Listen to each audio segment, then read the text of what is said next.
Salve, querido primo distante! Tudo tranquilo? Segundo dia do Roots Tech e mais um monte de coisa interessante aconteceu. Como no primeiro dia, então, eu separei algumas palestras que eu gostaria de assistir, só que dessa vez eu consegui assistir 6 palestras, então já foi um bom número para um dia. Só que como muitas acontecem ao mesmo tempo, então você tem que acabar escolhendo, não tem como você assistir todas que você gostaria, né? Infelizmente, mas aí você deixa para assistir em outro momento. Claro que eu darei preferência sempre às palestras dos brasileiros, mas infelizmente ontem, por exemplo, o Daniel Tadoni, tinha uma apresentação, só que era somente presencial, então não dava para acompanhar daqui. Mas só para ter uma ideia do tamanho desse evento, dá uma olhada nesse vídeo aqui que a Bárbara Ferreira, do perfil Diário da Genealogia, gravou. É muita gente participando desse evento, isso é incrível. A primeira palestra, a primeira apresentação que eu vi foi da Fernanda Zanini, e o tema dela foi Entendendo os Registros Italianos e de Italianos no Brasil. Logo de cara ela fez uma abordagem importantíssima sobre anacronismo, e aí ela enfatizou bastante sobre esse erro que a gente pode cometer muitas vezes dentro da nossa pesquisa.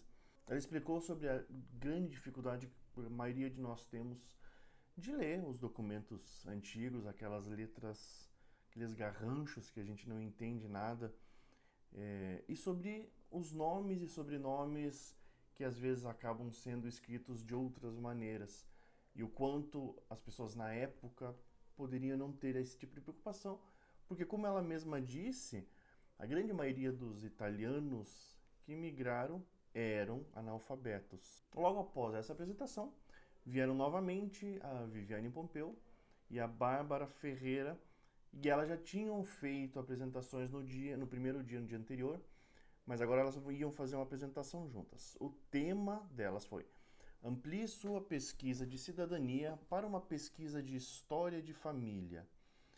E da mesma forma como a Fernanda tinha feito na apresentação dela, elas deram um ênfase muito grande para anacronismo. E eu acho isso fantástico. E aí uma fala da Fernanda ali, da Viviane, eu me senti bem representada. Ela falou assim: como assim não quer saber mais a fundo sobre a história de sua família?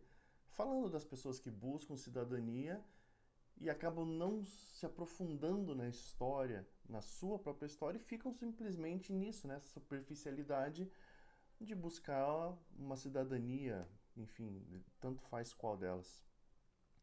Então foi uma apresentação muito importante essa. Bom ela lembrar que a cidadania italiana tem limite de geração, afinal de contas, né? Que se dá exatamente no período de unificação da Itália. Antes não existia Itália, então não existe então cidadania italiana para italianos ou pessoas que morreram antes dessa época da unificação da Itália. Elas mostraram muitos exemplos das próprias pesquisas, de locais de pesquisas, e falaram também bastante sobre a hemeroteca. Esse é um ponto que até então eu não tinha visto aqui no evento. Eu pude assistir uma palestra sobre DNA da Diane Southard, que foi muito boa, que foi uma palestra muito clara e objetiva dela. E ela teve uma sequência de palestras durante o evento. Então eu pude assistir a primeira, que foi num outro horário, e pude assistir meia palestra dela, que calhou bem no mesmo momento da palestra das duas aqui agora. É, e, e ela enfatizou muito sobre as diferenças nos laboratórios, os testes de ancestralidade e as populações de referência. No caso, as etnias que a gente acaba vendo os resultados de ancestralidade, né, dos testes de DNA. E um exemplo que ela deu é que enquanto alguns laboratórios no geral possuem uma população de referência para toda a Inglaterra, a Living DNA tem 6 populações lá ou seja, a especificidade do resultado é muito maior. E isso acontece para todos os outros laboratórios. E uma pergunta que ela fez, e uma pergunta que alguém fez para ela no final do vídeo, que é importante para todas as pesquisas aqui no Brasil: qual o melhor teste para populações africanas?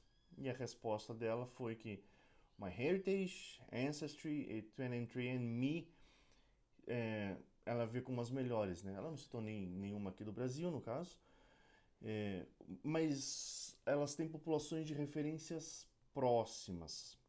Mas no final das contas é bom você, quando for escolher qual teste de ancestralidade você quer e qual direcionamento você procura, dar uma olhada nessas populações de referência de cada um dos laboratórios. E essa apresentação foi num formato comparativo antes, agora e futuro dentro das pesquisas genealógicas e relacionados ao DNA. E o interessante é que ela disse que no futuro a ideia é fazer essa separação do DNA entre o lado paterno e materno, que não é possível no momento, né? Você identifica, você busca compreender através de outros tipos de análise, mas não é separado esse tipo de análise. Outras duas palestras que eu vi, quase já no final do dia, foram relacionando genealogia e inteligência artificial, dois temas que eu gosto muito. Primeiro, então, foi do Matt Armstrong, com o tema Using Inteligência Artificial for Family History Experience. E ele falou sobre inteligência artificial generativa, design de experiência, como combinar essas duas coisas, coletar e adaptar histórias, fazer livros de atividades e chatbots. Tudo isso através de, por exemplo, um ChatGPT ou o Copilot da Microsoft. E ele usou um exemplo, premiando tudo isso, sobre encontro de família, né? Então, como utilizar a inteligência artificial para você fazer isso, né? Um encontro de família. Então, como antecipar o encontro? Então, gerando questões, gerando ideias, preparando esse evento. Durante o evento, como utilizar isso, e depois, após o evento também, como ainda manter vivo aquele momento nas pessoas, de todas as pessoas que estiverem envolvidas. A última apresentação foi do Ron Sneer com o tema Uncovering Family History with MyHeritage Artificial Intelligence Tools.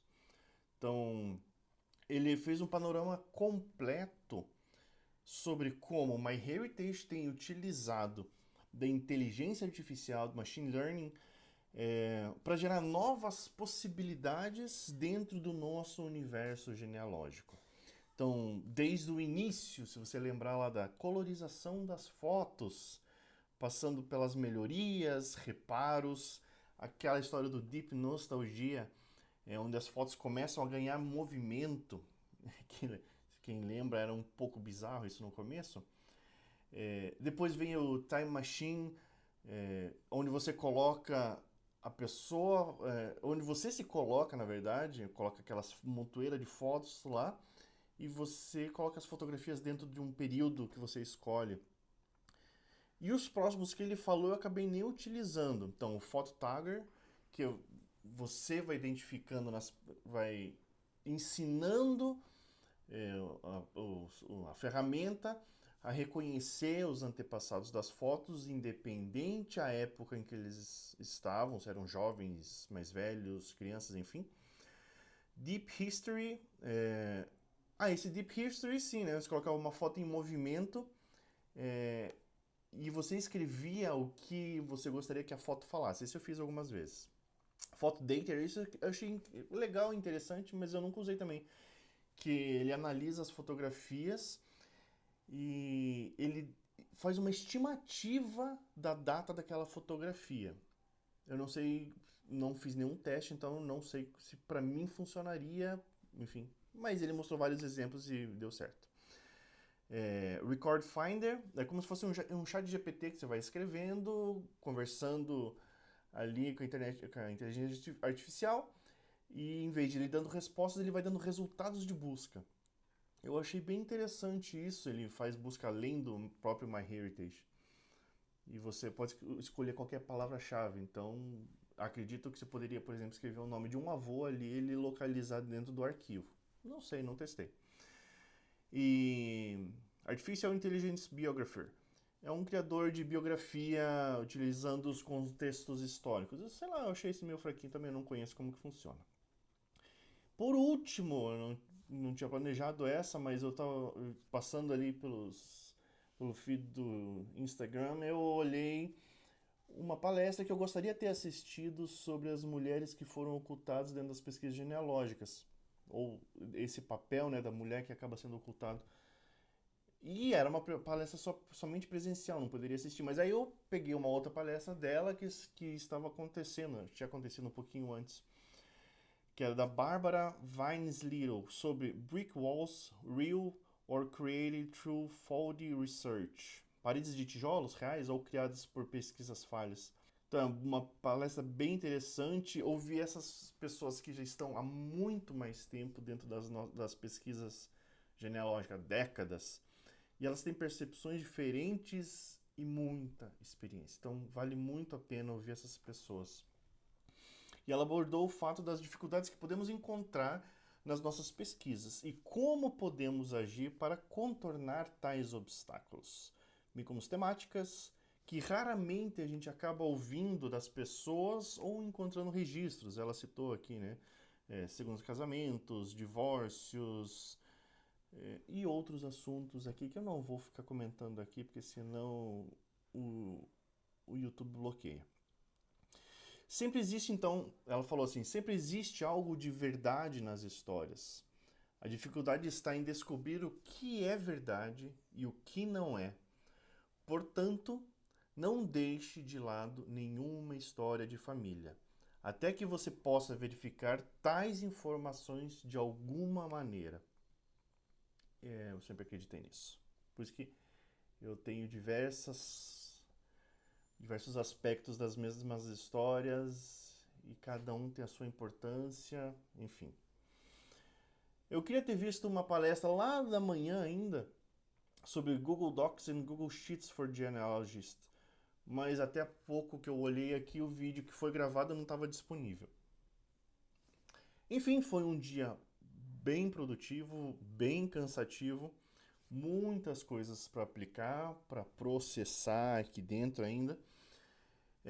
E eu gostei que dentro do podcast do Family Search, que eles estão fazendo todos os dias, só que no Facebook, às 7 da noite, eles adotaram a minha ideia de entrevistar os brasileiros que estão por lá. Então ontem teve um trecho de uma entrevista simples, rapidinha, com o Daniel Tadoni. Bora então para esse terceiro dia e último desse gigantesco evento. Aproveite bastante. Grande abraço.